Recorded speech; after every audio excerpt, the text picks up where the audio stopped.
Welcome to Red Sox Digest, the only show where pain, sarcasm, and a dash of hope collide nightly like a Trevor Story strikeout.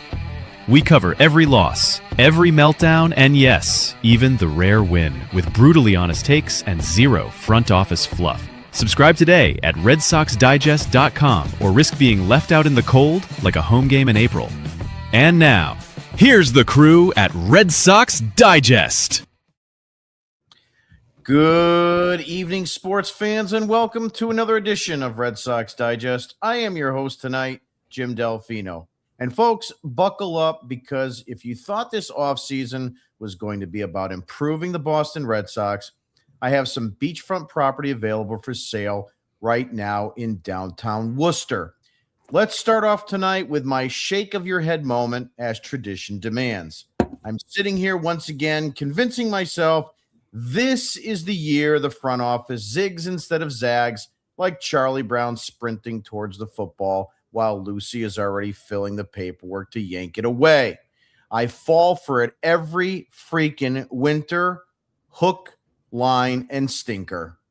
Joining me tonight is Nick Face, a man who has hated Jordan Hicks so consistently that when the trade broke, Nick didn't celebrate, he exhaled. Nick has been arguing with strangers online since 6:14 this morning, explaining why trading Jordan Hicks is actually addition by subtraction, even if the return is a guy whose ERA needs a disclaimer. Nick hates Jordan Hicks so much, he would have traded Hicks for a Yankees hat, half a Dunkin' iced coffee, and a conditional apology just to get closure. Nick is so committed to his takes that if Hicks actually struck out the side on 9 pitches, Nick would say, yeah, but let's see him do it when it matters. All right, let's get into it. This offseason has officially crossed the line from quiet to concerning. There is no offense to be had. None. The free agent market, missed. Trades, missed. Impact bats, imaginary. The Red Sox need offense the way I need blood pressure medication, and somehow they walked away with vibes. They lost out on Luis Arraez, a literal professional hitter, a guy whose entire job is put ball on bat. What do the Red Sox do? They stand there like someone who has just told them the printer jammed again. No pivot and no backup plan. Just silence and a leak about how they checked in. And now, breaking tonight, sources say the Red Sox are trading Jordan Hicks and David Sandlin to the White Sox for a minor league pitcher. Read that again. You gave up Jordan Hicks, a guy who shouldn't be here anyway, plus David Sandlin, a guy who can hit 100 on the gun, and in return you get Fuel Gauge Zeal, a guy whose baseball reference page looks like it was generated by Mad Libs. I'm looking at Gauge Zeal's stats, and folks, this is not a resume. This is a cry for help. Career ERA across all levels, 3.98. Sounds fine until you realize that's an ERA north of 5 in the minors and a whip that politely says there'll be traffic. He's 22 years old, already been with 4 teams in 1 season, which is never a red flag unless you enjoy red flags. That's not development. That's baseball uber. Sorry for the dig, Terry. Let's zoom in. In Double-A, a 9 ERA. That's not pitching. That's community outreach. His Double-A line is literally 1 game, 4 runs, everyone survived. Barely. And my personal favorite, 107 innings with 116 hits allowed. That's not pitch to contact. That's pitch to everyone. Don't forget, this is the same offseason where the Red Sox couldn't find offense anywhere. Yeah, they lost out on Luis Arraez, a human batting average, but hey, good news. We got a pitcher whose ERA graphs like a ski slope. This front office keeps telling us it's about controlling outcomes. The only thing controlled here is expectations, and they are underground. So that's where we are. No offense, a pitching return that screams organizational depth, and another offseason where the Red Sox fans are asked to wait, trust, and squint really hard. So I ask you, Red Sox fans, what is the direction? Because right now it feels like the front office is playing MLB The Show with the sound off and the controller unplugged. And now it's time for our new segment. It's time for you fans to face the facts.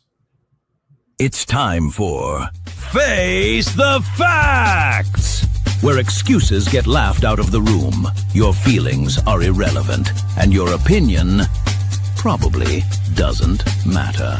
No spin, no cope, just the facts. And now, your esteemed host, Nick Face.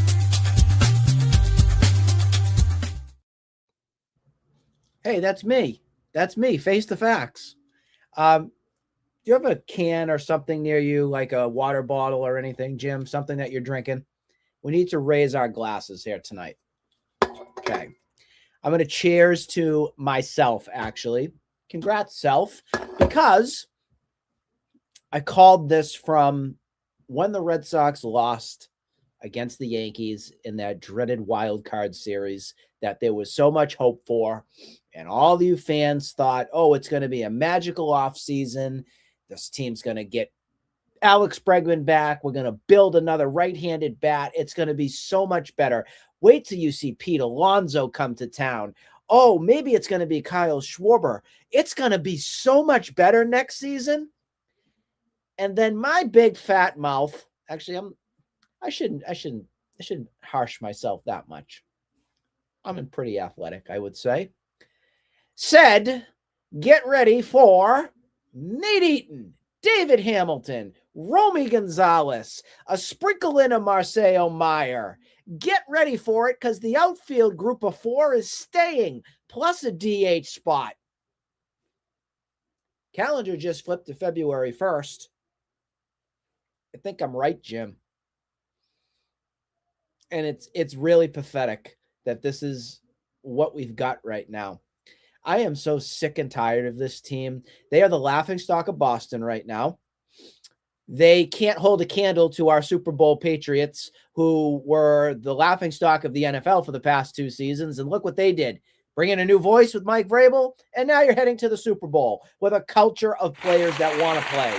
Amazing. Yes, congratulations to the Patriots. You have a tremendous Bruins game going on right now. And I know the Bruins haven't won their Stanley Cup since 2011, but you got goalies fighting. You got an outdoor game. You got excitement in the air. You got the Celtics, even without Jason Tatum with his Achilles injury, still in the hunt here to have a successful season. And then you have the pitiful, disgusting excuse of a baseball team at 4 Jersey Street known as the Boston Red Sox, where, by the way, John Henry is being awarded, excuse me, I want to make sure I say this correct because it definitely deserves. Fenway Sports founder John Henry is receiving his SBJ Lifetime Achievement Award. Congratulations, you SOB, for ruining this. Love that.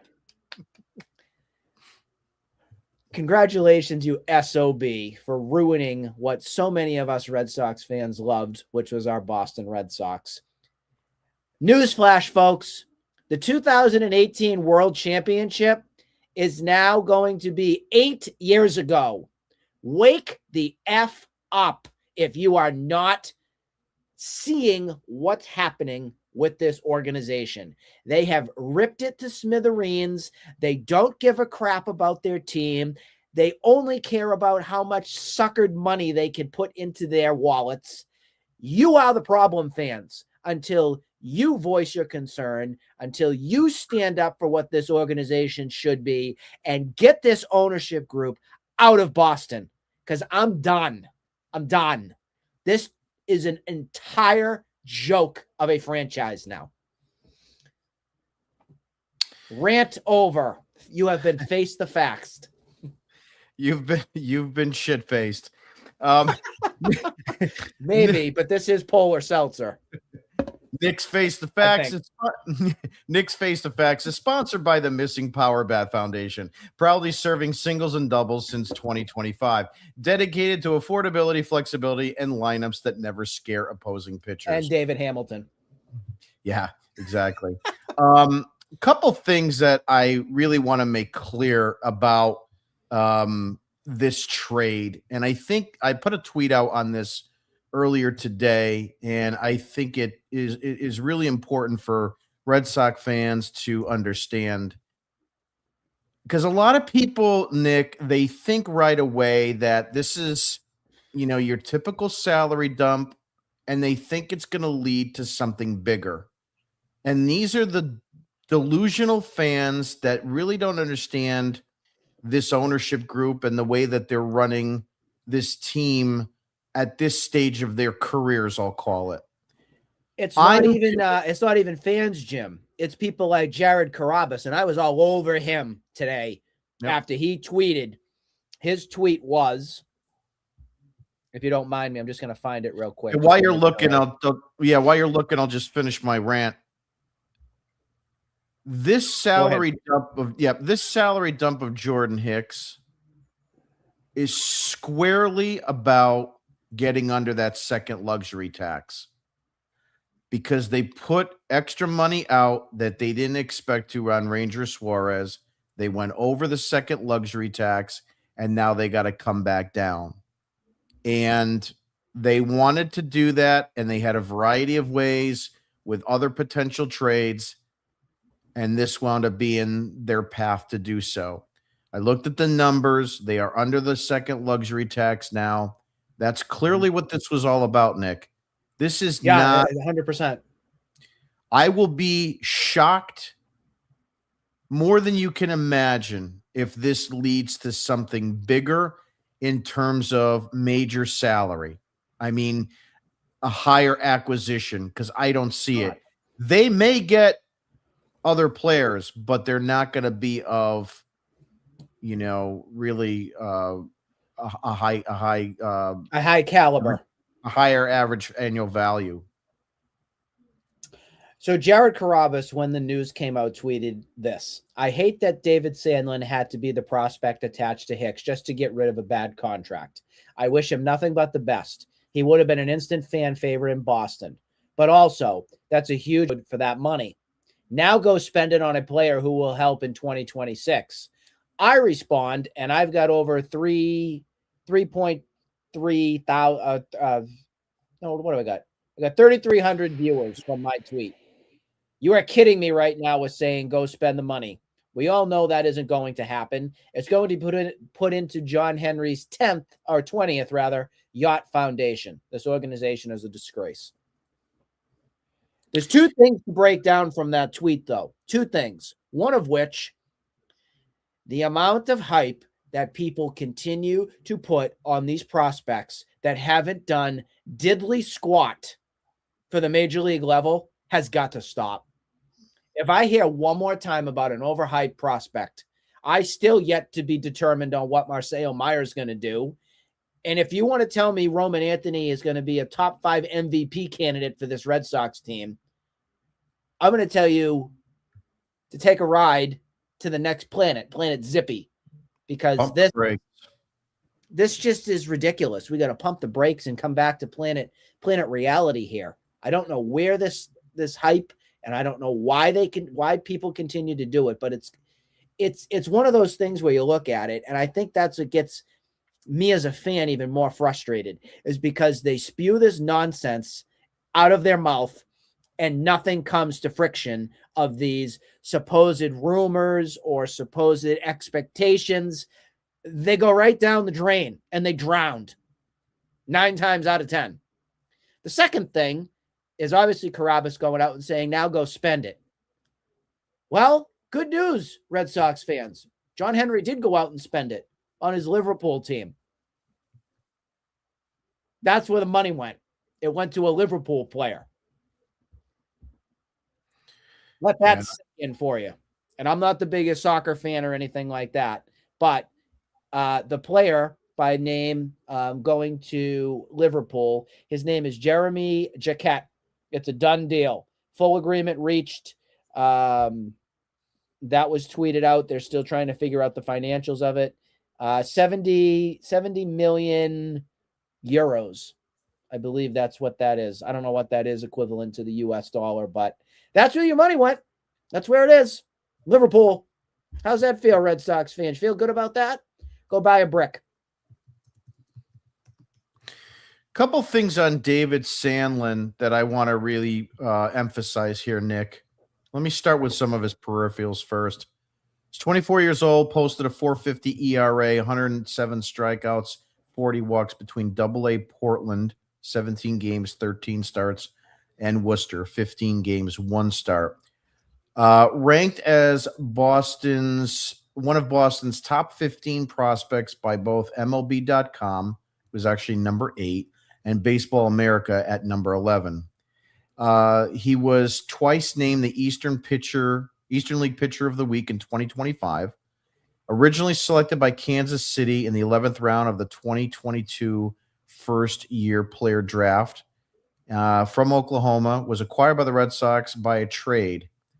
And one of the things that bothers me about this is he was a guy who had a lot of hype, right? And I hate when the Red Sox, and they've done this many, many years, I hate when the Red Sox have to include prospects in a trade in order to entice other teams to take on some of their salary. And they've done this many, many times. Obviously, you think of Mookie Betts and David Price, and the list goes on and on. But it's all about this saving, and you have to give up talent in order to get another team to bite. And what really irritates me is when fans on Twitter are going to say, yeah, but this was just a salary dump and you had to get rid of Hicks. There was no choice in the matter. Look, Hicks shouldn't be here. And I tweeted this out earlier today. If management did a better job at looking and locating a better trade, had you gotten to a situation where you absolutely felt you had to move Rafael Devers to the point where it was over, which is what we're led to believe. We still don't know the facts on that, but I digress. You got jack squat for Rafael Devers. Kyle Harrison, a bum pitcher, and 6 starts out of Dustin May because you traded Tibbs in that deal. Mm-hmm. This is just as bad as a trade as Connor Wong for Mookie Betts. And yeah, okay, you had all these, we had Alex Verdugo. He was good for 2 years. Stop, okay? Alex Verdugo was a starter because you had nothing else. Sucked. And the Red Sox were not going to replace Alex Verdugo because they needed to make us believe that the trade was good. They didn't want to lose face on that. No pun intended. So had you got a better trade and you didn't get Jordan Hicks and his $24 million left on his contract, you wouldn't have to just give away David Sandlin in this trade today. Mm-hmm.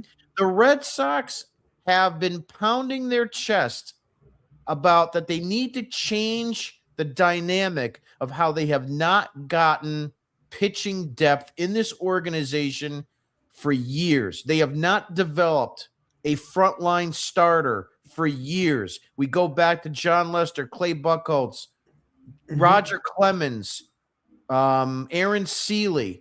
I can name only a handful. Brian Rose. Yeah, and he wound up being nothing. There is a very small, select group of guys that actually came out of this pitching organization that had decent to all-star caliber careers. So you have told me, the Boston Red Sox have told me that they want to focus on pitching.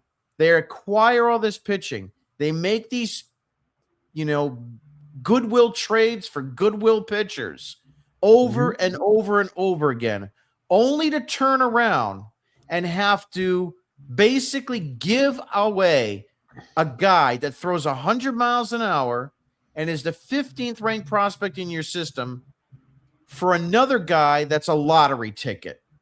This shit has to stop. This team has no direction.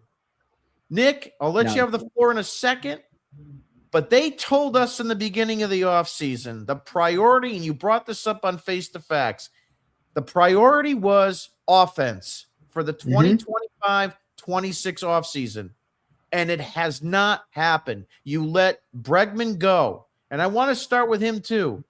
You brought Alex Bregman into this organization, and I don't know if you bitch slapped Rafael Devers, if he was the problem, or ownership and management was the problem.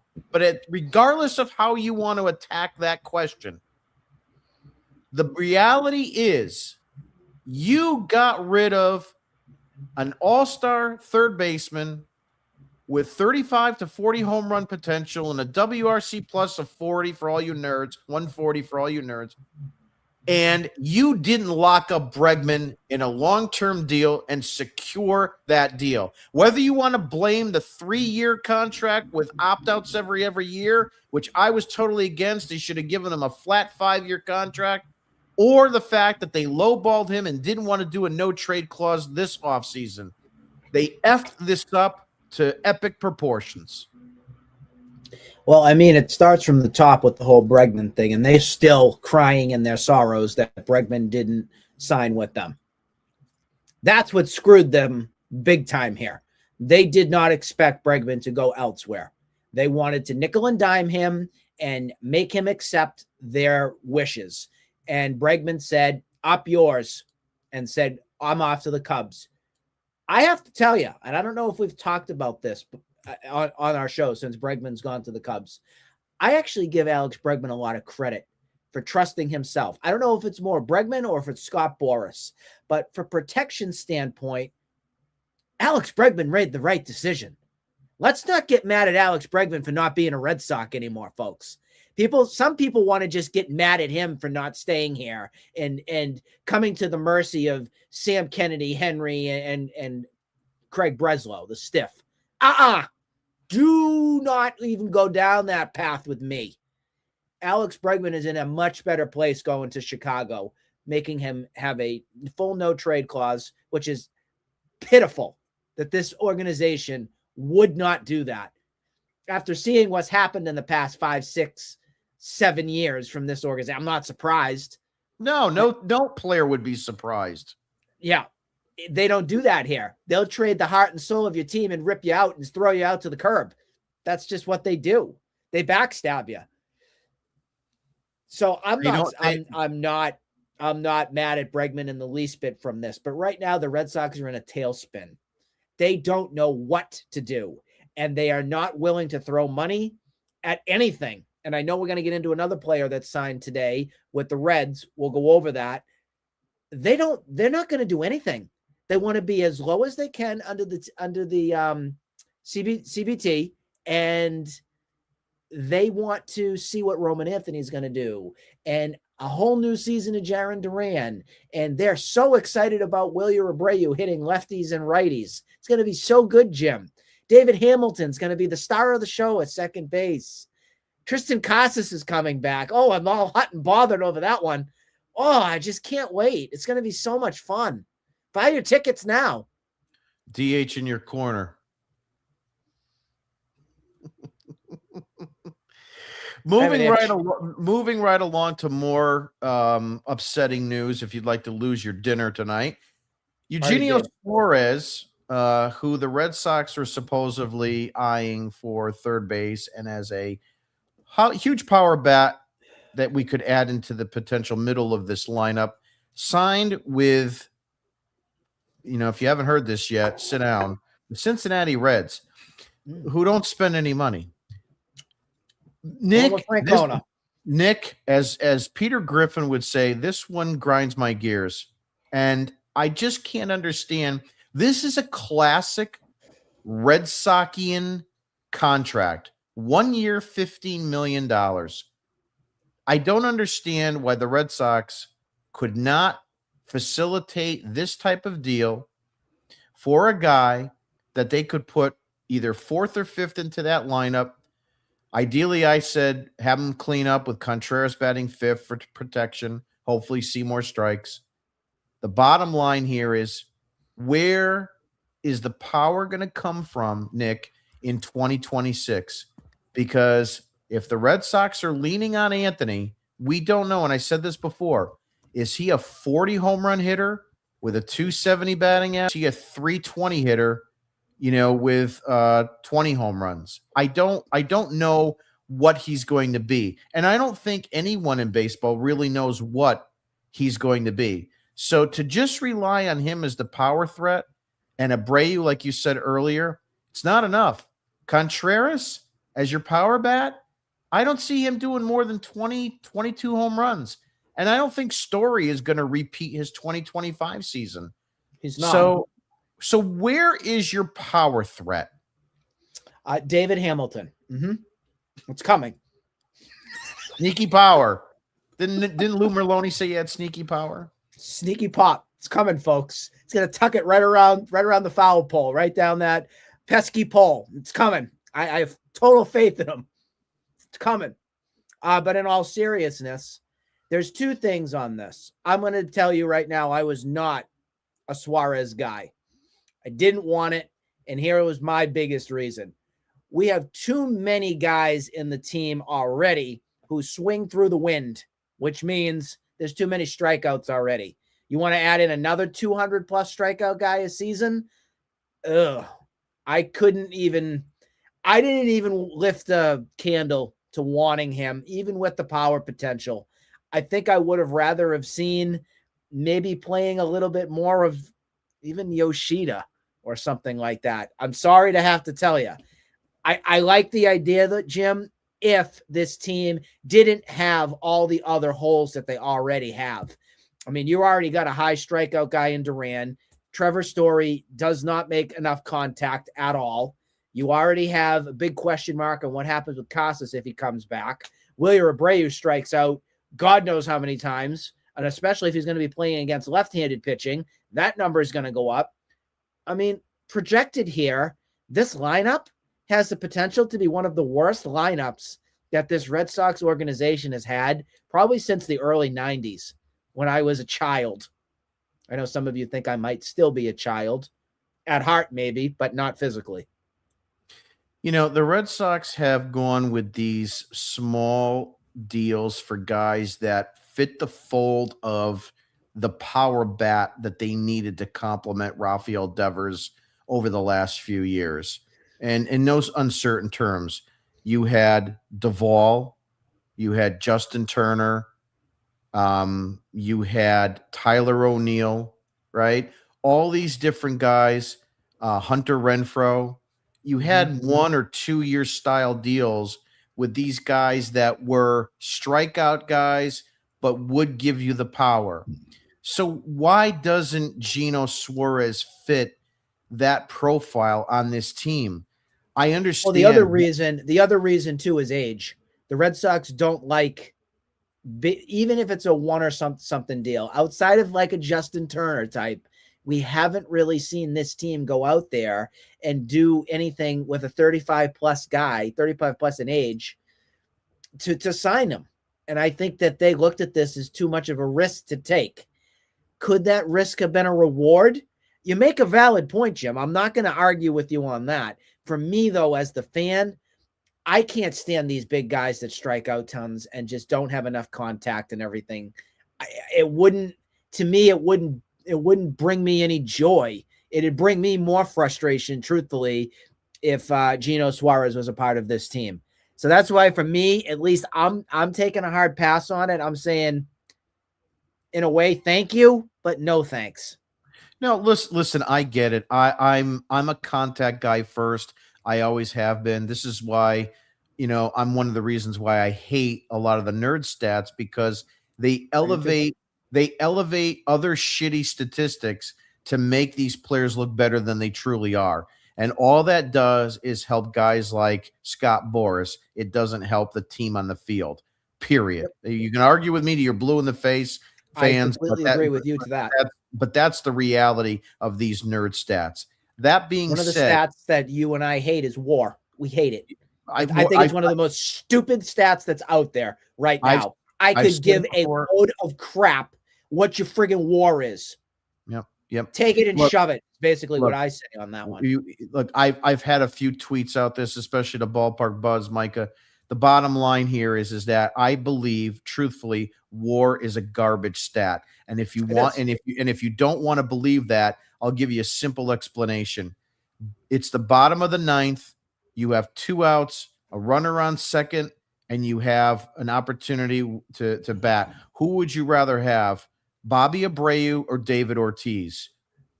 Now, the answer sounds like it should be David Ortiz, but let me tell you something. Bobby Abreu has a higher career WAR. So that's where this is a garbage stat. It doesn't take into consideration enough of completely that valid. full body of that player.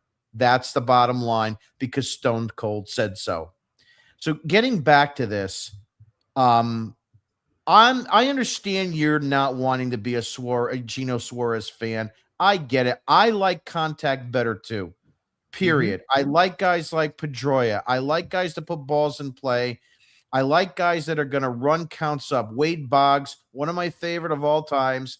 Those are the type of players that Nomar. I love players that actually ran counts, got deep. Mike Napoli, for as bad of a hitter he could be sometimes, the guy saw like 5 pitches per plate appearance. It was unbelievable. Sometimes even more. He had so many 3-2 counts on him, Oh, whether he it's struck ridiculous. out or whatnot.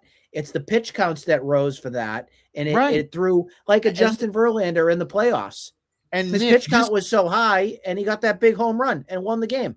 this is why teams like 07, 13, and 18 won, is because they were able to overwork the starter and get into more of a mediocre bullpen at that time.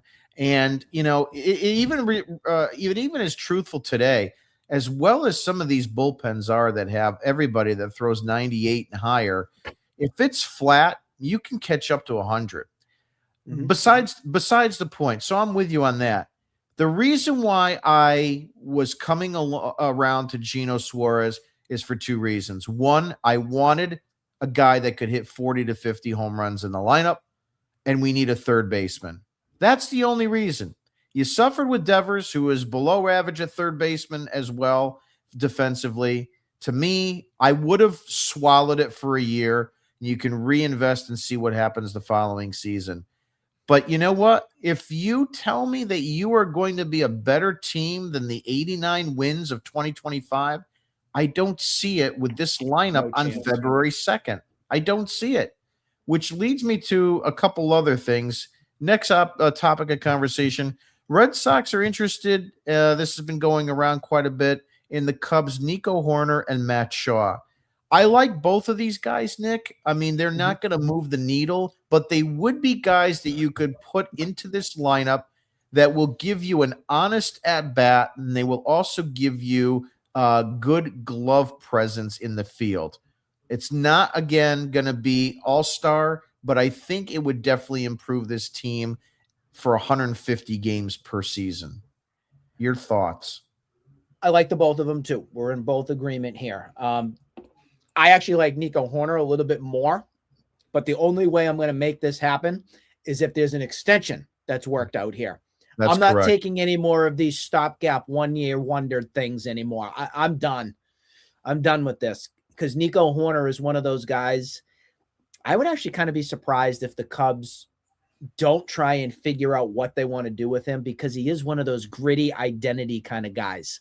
He would solidify second base tremendously and would take my buddy who is sitting on my head basically over here to Siberia finally for once in my life. That's what that would bring me. Great joy.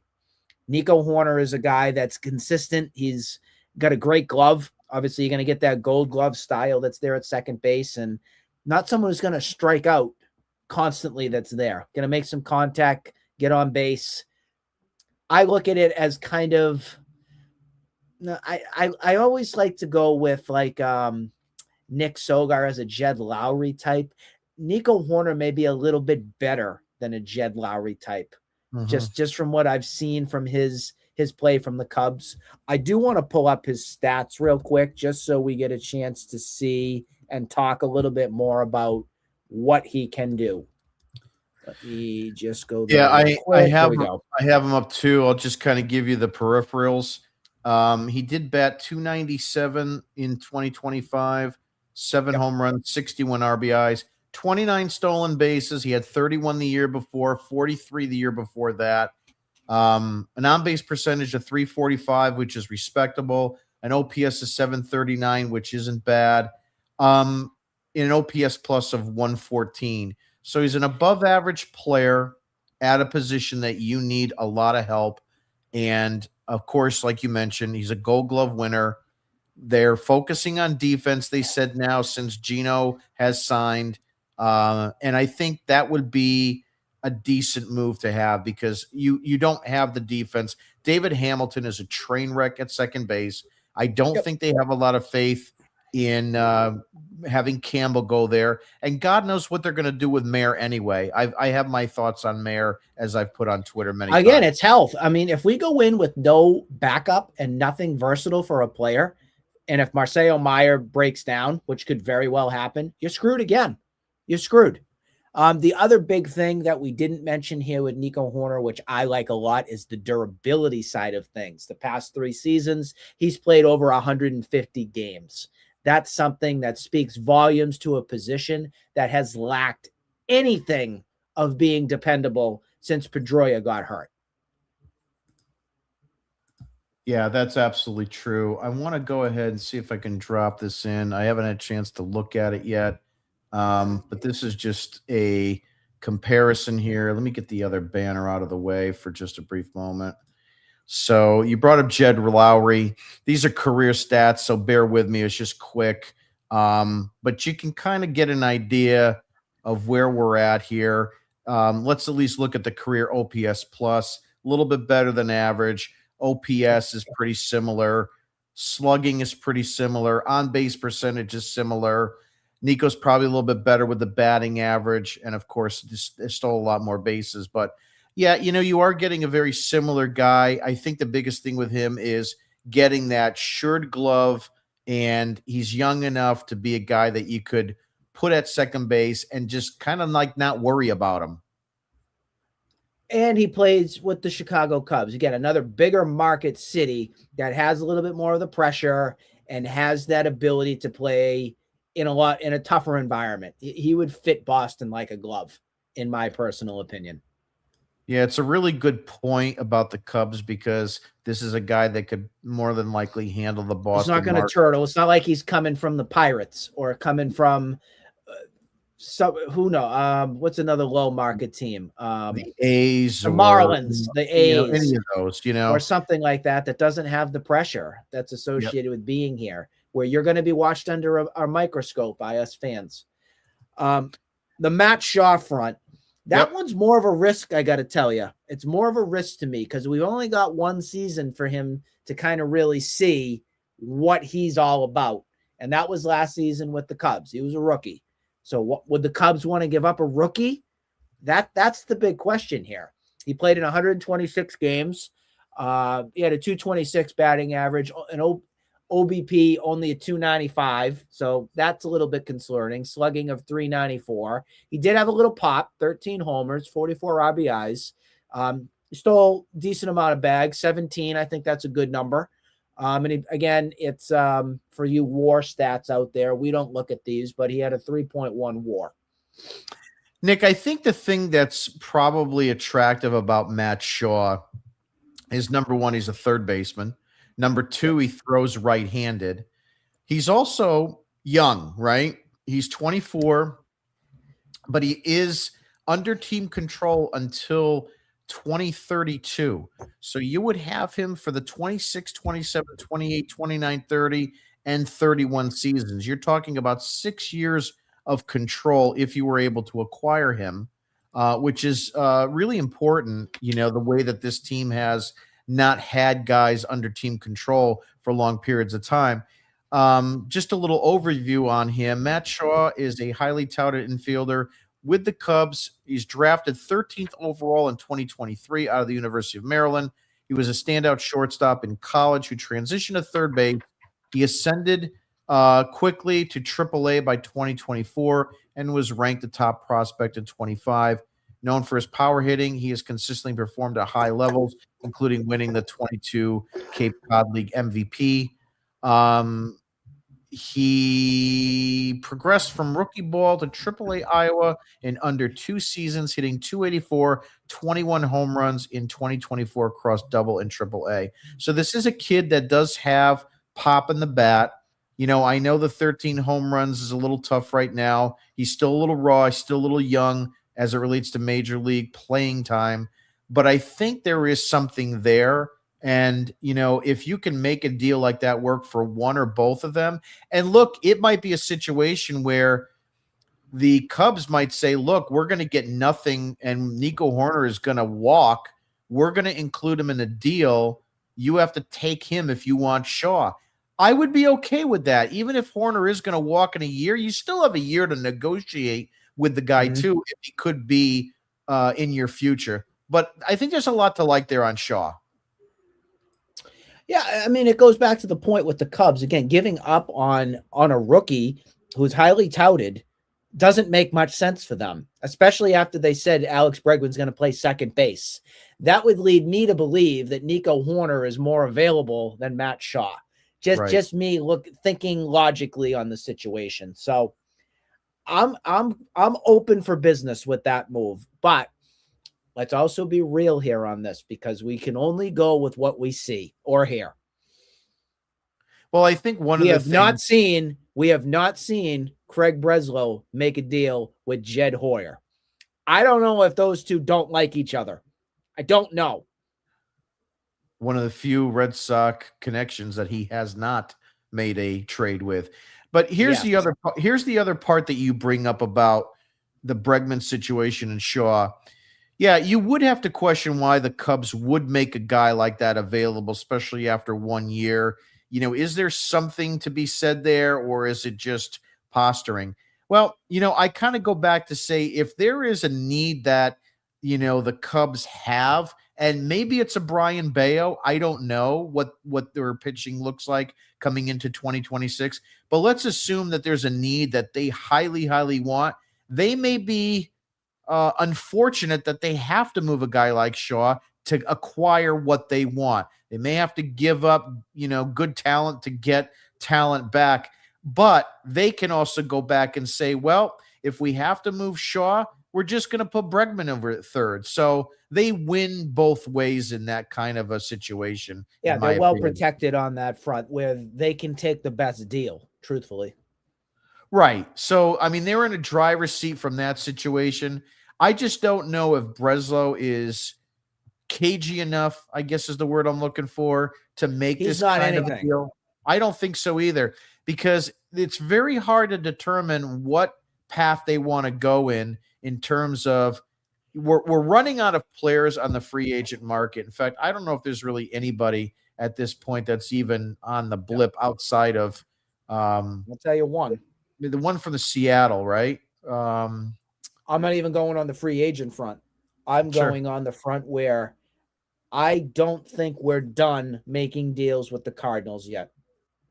Yeah, I mean, that still could happen, Brendan Donovan's name is still there. I have a funny feeling that if obviously nothing could happen, that's where I'm thinking more realistic, because that's just how the Red Sox are. If there was to be another move, I wouldn't be surprised if it is Brendan Donovan, and he would be your second baseman to start the season.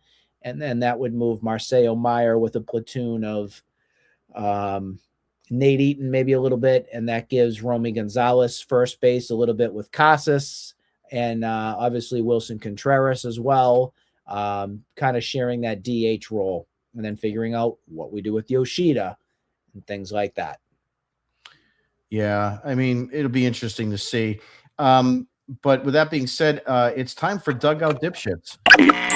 And now it's time for everyone's favorite segment, the Dugout Dipshits. Nick, I think you'll like this one. Today's Dugout Dipshit is the Fenway Park Boston Red Sox Truck Day. Tomorrow, Red Sox fans, is a day that I grew up enjoying more than Groundhog Day. And it does, unfortunately, it means jack squat these days. But at any event, if you are in the area, stop by Should egg Empower. Stop by Empower, get yourself a smoothie, and go take on Truck Day as we watch David Hamilton's glove and lifeless bat enter the back of a U-Haul. I'm actually we should probably do a little lottery here in determining what actually is going to go in that truck, because right now there should be nothing. Well, it's definitely not going to have Rafael Devers ice cream. No, moving right that's along definitely to not there. moving right along to comments. Charlie Midnight, who's a good fan, 83 million USA dollars. I kind of missed on that one, so I'm not sure what he was. Oh, that was for the Liverpool player. Oh yeah, okay. Whatever his name was. Sorry, I do not watch soccer. Yeah, I'm gonna pass. I can go back to my text and read you the name. Yep. His name is Jeremy Jaquette. So 83 million. Glad Charlie that money's getting used somewhere. Charlie also says the exact reason why Fatsy should be fired. Look, I've been on that train for a couple seasons, Nick. I just don't see what his value is here. He's got pictures with Linda. That's why he's still here. Yeah, I agree too. Nick is on fire. 100% agree with War. Yeah, like I said, War is a garbage stat, and I'm not gonna change my. You're not gonna change my mind on it. Charlie, I need to make sure I have your address so you can get a Christmas card for the 2026 season. I appreciate it. Without an extension, what are you giving up for Nico? That's a great question. I like it. I think, like I said earlier, I mean, I don't know what what is the Cubs' intended rotation supposed to be? I don't know if we can look that up really fast. I think pitching would probably be what they'd want. I think you all know who I would want to give them, but it ain't going to happen. So, featuring Cade Horton, Shota Imanaga, Edward Cabrera. That's right. They did trade for Cabrera, Matthew Boyd, and Jameson Tyone. So, and they said Steele is expected to rejoin the rotation the first half following his 2025 injury. He's their stud, Justin Steele. Yes. So, I mean, I don't know much about Horton. I don't know much about Boyd off the top of my head. Horton was, let's see, he was 11-4 with a 2.67 ERA. That's not too bad, obviously. And Boyd, he came in at 14-8 with a 3.21. So both of these guys are pretty good. So I don't know. Maybe they're not. Maybe they would not be interested in a Brian Bayo, Nick. I really don't know. That's the question. If it's offensive, I know I've heard some clamoring around Duran, but again, I don't know if the Red Sox are going to move him, and I don't know if the Cubs would want Duran. Do they want Wilyer Abreu? I'll trade him too. Yeah, I mean, that's fine as well. If they're looking for another, potential power bat, or they're looking for a Gold Glove outfielder, yeah, I have no trouble moving him as well. Again, people kind of criticize, everybody on Twitter about why do you want to get rid of Duran when he's been such an offensive, threat in that lineup. And my point is that, whether you like or hate Duran, the problem is that it's the only surplus that you have in the major league roster, providing that you're going to put Roman Anthony in the outfield. Unless you're going to DFA Yoshida and make Anthony your DH, then you have to move an outfielder. Whether it's Rafael at second or you have to trade somebody, you have to get an outfielder out of the outfield. Speaking of which, I know we're going over the comments here. Didn't you just love that top 10 poll from the MLB Network on our lovely outfielders that were in the top 10? Wasn't that fun? Did everybody enjoy that with Duran as a top 10 left fielder in baseball? I don't know what anybody was. Look at me smiling. Look at me smiling right now. Isn't that wonderful? Why don't you just go to Fenway Park this season and just go and watch that top 10 stud? You're going to love him. Our friend Tom McCarthy, also known as Tom and Quincy. Honestly, what is the last year there was a direction? Probably 2018. Probably the 27 offseason, because that's when they identified that JD Martinez put them over the top. That's the only thing I can think of. I mean, without Jim, that was 2018. That wasn't until March March 2018. That's why I go with that there. And they identified at the trade deadline pieces that they needed to improve their team. Yeah, I'm also on behalf of Tom, I'm also going to be putting out a tweet right after our show is over. He asked me to put this out. His account has been compromised right now on Twitter. Super Bowl Radio Row broadcast on NBC Sports Boston will be on all week at Lucky's. So pop in for some beers, food, and hopefully some fantastic sports talk with Tom at 777 Plymouth Street, Holbrook, Mass. The Radio Row 2026, Zolak and Bertrand, and Felger and Maz. Definitely stop in and see Tom at the bar. So I will post that on his behalf once we get off the show. Moving right along, Big John Stud, good friend of ours. I loved Aaron Seeley. He was great, especially during those early '90s years. Really thought he was going to be the next big stud. It Aaron didn't happen, but Jamie Moyer, what a pair. Remember the ageless wonder, Jamie Moyer? Pitched till he was 46 years old, I believe. He did. And we got him in a trade, and we got an outfielder. I can't remember his name. Darren Bragg, right? Darren Bragg. That's it. Yeah. Betty, a really good fan of ours. You can't depend on Anthony. We don't know if Roman can stay healthy Thank too. you. Listen, there's questions there too, Betty. I wish people would come back to reality here and understand. This is we don't know yet on Anthony. We don't. Yeah, this is a very good tweet by Betty. We really don't know. I mean, he has been hurt in the past in the minors, and he's obviously was hurt in 2025. So if the Red Sox are going to put all their MVP hitting in his basket, you're asking for a lot for a 22-year-old second-year player. Betty also said they gave away a 30 home run hitter in Devers. She's always been a Devers fan, and I totally, agree with you on that. Jim is right. I'm never wrong, so that's easy. And all Boggs got was grief from WO. I know. Wade, I love Wade. He's one of my top 5 players of all time. He knows it. He follows me on Twitter. I follow him. He responds to my tweets. He is an absolute gentleman. I love Wade Boggs. I always did. I tried to mimic him as a kid. Him and Dwight Evans were my top 2. And then, or WKRP, WKRP in Cincinnati. That was a great show. That's all I got for tonight. Nick, you got any closing thoughts before we wrap up? If you're expecting something big to happen with this team, don't. Yeah, I think that's the safest thing to say. Nothing surprising. I'm proud of myself. I'm proud of myself that I didn't get overhyped finally for an off season. I know some people have it in their minds that this is going to be the off season. They're going to do something big. They're going to be drastic. They're going to make the big splash. I said to myself when we lost that game against the Yankees, I felt that this team was not going to do anything to improve it because they settled for mediocrity, meaning they got to the playoffs with what they had. They are going to do the same thing of what they did in 2022. Hope and pray, and it ain't going to happen. Yeah, look, I'm in the same camp you are. My point is that I rule out nothing anymore with this team, but I also have no faith that we're going to get anything of substance.